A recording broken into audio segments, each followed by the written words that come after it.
Hello बच्चों, welcome to your mentor. अभी तक अपने अपना प्रैक्टिस सेट 1.2 खत्म कर लिया था, ठीक है। और लास्ट वीडियो में मैंने डिटर्मिनेंट्स की बात की थी कि डिटर्मिनेंट एक मेथड हो सकता है हम लोग को लीनियर इक्वेशन सॉल्व करने के लिए जो हेल्प करेगा उसमें। तो उसमें हम लोग ने उसको नाम दिया था क्रेमर्स मेथड। मैंने यहाँ पे बताया भी था, ठीक है, कि डिटर्मिनेंट क्या है, उसके बाद डी एक्स डी वाई की वैल्यू ये भी बताया था। उसका ऑर्डर क्या याद रखना है। ऑर्डर डी के लिए ए बी रहेगा, A1 B1 A2 B2। और dx के लिए मैंने बताया था dx और dy निकालते टाइम, dx एंड dy निकालते टाइम मैंने बताया था dx के लिए ऑर्डर रहेगा सी बी। अल्फाबेट हम लोग को पेयर बनाना है। कौन सा अल्फाबेट का पेयर बनाना है?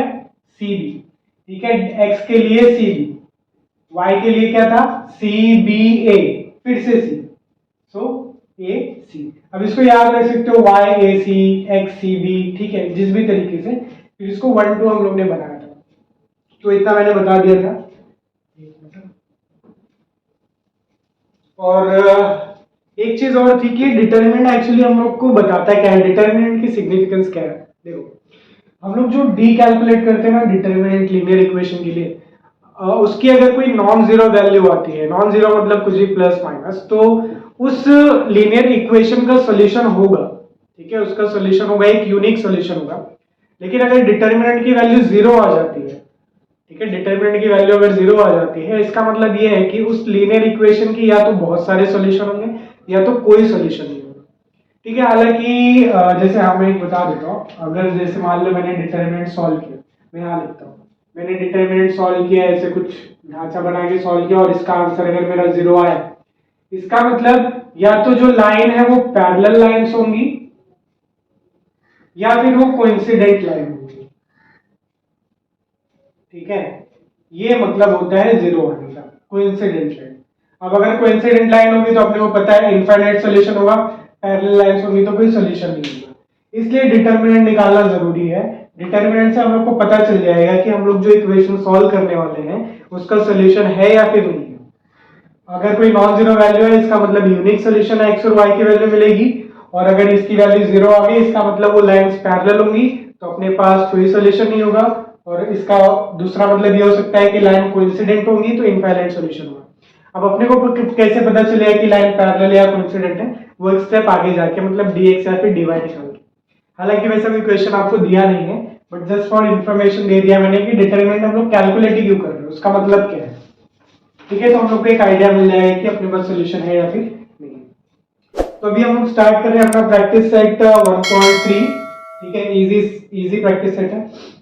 वीडियो छोटा है रखा, मैंने इसमें फर्स्ट और सेकंड क्वेश्चन लिया है। थर्ड क्वेश्चन हम लोग को सॉल्व करना है यूजिंग क्रेमर्स मेथड, तो वो थोड़ा लेंथी जाएगा। तो उसमें टोटल 6 क्वेश्चन दिए हुए हैं, तो उसमें 3 क्वेश्चन के मैं 2 पार्ट बनाऊंगा जिससे आपको समझने में इजी हो और वीडियो की लेंथ भी छोटी है। यहाँ पे मैंने फर्स्ट वाला क्वेश्चन लिया है, fill in the blanks type में है। यहाँ पे हम लोग इसको सॉल्व करते हैं, ठीक है। चलो देखते हैं, बुक में दिया है। हम लोग को करना क्या होता है, क्रॉस मल्टीप्लाई करते हैं डिटरमिनेंट के साथ। तो 3 × 5 आएगा, इस लाइन में क्या आएगा, 5 आएगा, मल्टीप्लाइड बाय माइनस, ये फॉर्मूले वाला है, 4 दिया ऑलरेडी, तो अपने पास 2 बचा हुआ है, तो यहाँ पे 2 आ जाएगा। नाउ 3 × 5 कितना होता है, 15, और 4 × 2 8 दिया, 15 - 8 इज। तो ये इतना इजी है, ठीक है, ये सॉल्यूशन। अब यहाँ पे दिया find the value of following determinants, ठीक है।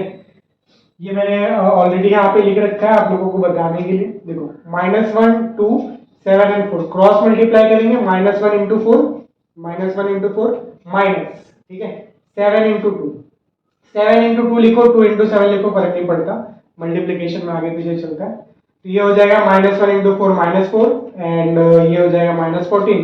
दोनों को ऐड करेंगे तो अपना डिटरमिनेंट की वैल्यू आ जाएगी -18।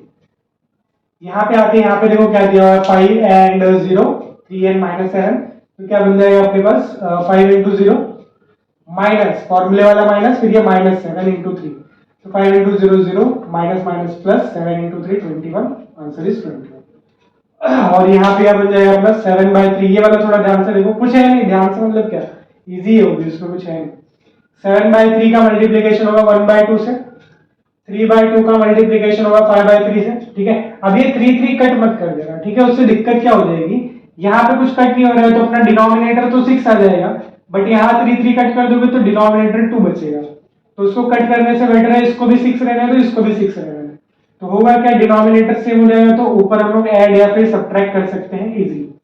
तो 7 इंटू 1 7/6, 5 इंटू 3 15/6, ठीक है, दोनों का डिनोमिनेटर सेम है, कॉमन डिनोमिनेटर।